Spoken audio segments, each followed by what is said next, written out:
राघव का सपना था कि उसके पास अपनी एक पिकअप गाड़ी हो। इस सपने को पूरा करने के लिए वह गरीबी और थकान की परवाह किए बिना एक कबाड़ खाने में दिन रात मेहनत करता रहा। उसका इरादा साफ था, कबाड़ से मिले पुर्जों को जोड़कर खुद की पिकअप बनाना। जब आखिरकार उसका सपना साकार होने लगा तो वह खुद पर गर्व करने लगा। लेकिन तभी एक अजीब सी आवाज ने उसकी खुशी को डर में बदल दिया। वह आवाज तेल के ड्रमों की तरफ से आ रही थी। राघव डरते डरते पास गया। जैसे जैसे आवाज तेज होती गई उसका दिल जोर जोर से धड़कने लगा। घबराकर उसने रिंच उठाई और ड्रम पर मार दी। तभी वहां अफरा तफरी मच गई। राघव भागकर गोदाम में घुसा और दरवाजा बंद कर लिया। बाहर से आ रही अजीब हरकतों ने उसकी सांसें रोक दी। उसने लोहे की जंजीर से दरवाजा बंद किया और भारी अलमारी खिसकाकर रास्ता पूरी तरह रोक दिया। कुछ देर बाद पुलिस मौके पर पहुंची। टीम का नेतृत्व कर रहे थे इंस्पेक्टर देवेंद्र, जो राघव के सौतेले पिता थे। वे पुलिस वालों के साथ सावधानी से अंदर गए, लेकिन जब गोदाम खोला गया तो वहां कुछ भी नहीं था। राघव हैरान रह गया। उसने साफ देखा था कि कोई अजीब जीव अंदर घुसा था, फिर अचानक गायब कैसे हो गया। जब उसने इंस्पेक्टर देवेंद्र को सब समझाने की कोशिश की तो उन्होंने उसे झूठी सूचना देने का दोषी मान लिया और कड़ी फटकार लगाई। राघव कुछ भी साबित नहीं कर पाया। अपमान और गुस्से के बावजूद उसका विश्वास अडिग था। वह जानता था कि वह जीव सच में मौजूद है। राघव ने तय कर लिया कि वह उस रहस्यमय जीव को ढूंढकर ही दम लेगा। उसने एक योजना बनाई। कुछ तेल के ड्रम उसने हाइड्रोलिक मशीन के नीचे रखे और जमीन पर तेल फैला दिया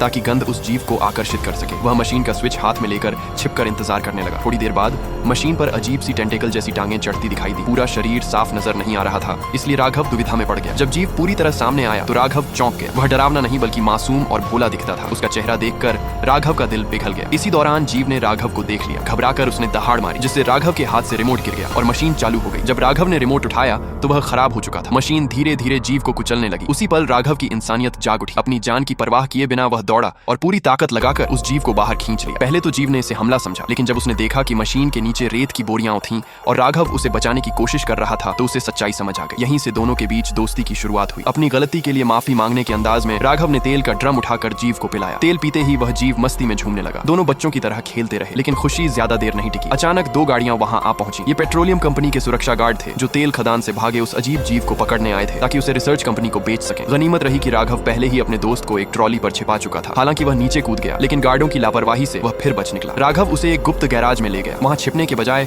उसने एक बड़ा फैसला लिया। उसने अपनी पिकअप को इस तरह मॉडिफाई किया कि वह जीव उसी में समा सके। उसका मानना था कि हमेशा भागते रहना समाधान नहीं है। काम पूरा होते होते वह थक कर सो गया। अगली सुबह टेस्ट के दौरान जीव ने गाड़ी के साथ कमाल कर दिखाया। दीवारों पर चढ़ना, ऊबड़ खाबड़ रास्तों से निकलना। पीछा छुड़ाने के लिए वे बार बार जगह बदलते रहे। एक रात जीव को किसी तरह अपने परिवार की मौजूदगी का एहसास हुआ। जब राघव को उसकी प्रेमिका मीरा ने जगाया तो गाड़ी और वह जीव गायब थे। मोबाइल लोकेशन से पता चला कि वे एक कंटेनर यार्ड में हैं। वहां पहुंचकर राघव ने कई कंटेनर खोले, जिनमें नीले और लाल रंग के दो बड़े जीव कैद थे। जैसे ही वे बाहर आए तीनों गले लग गए। फिर राघव ने बाकी कंटेनर खोले और छोटे छोटे जीवों को आजाद किया। पूरा परिवार फिर से एक हो गया, लेकिन खतरा अभी